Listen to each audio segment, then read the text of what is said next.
হযরত আবু হুরায়রা রাদিয়াল্লাহু তাআলা আনহু থেকে বর্ণিত, নবী করিম সাল্লাল্লাহু আলাইহি ওয়াসাল্লাম ইরশাদ করেন, যে ব্যক্তি কোনো মুমিনের দুনিয়ার কষ্টসমূহ থেকে একটি কষ্ট দূর করে দেয়, আল্লাহ তার কিয়ামত দিবসের কষ্টসমূহ থেকে একটি কষ্ট দূর করে দেবেন।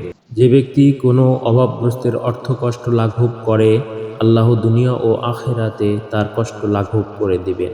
যে ব্যক্তি কোনো মুসলিমের দোষ গোপন রাখে, আল্লাহ দুনিয়া ও আখিরাতে তার দোষ গোপন রাখবেন। যে ব্যক্তি ইলমের সন্ধানে কোনো পথে চলে, আল্লাহ তার জন্য জান্নাতের পথ সহজ করে দেন। বান্দা যতক্ষণ তার ভাইয়ের সাহায্যে থাকে, আল্লাহ ততক্ষণ তার সাহায্যে থাকেন।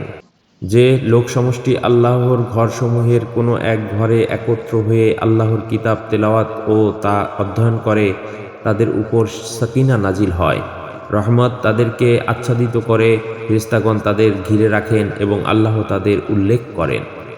যাকে তার আমল পিছিয়ে দেয়, তার বংশমর্যাদা তাকে এগিয়ে দিতে পারে না।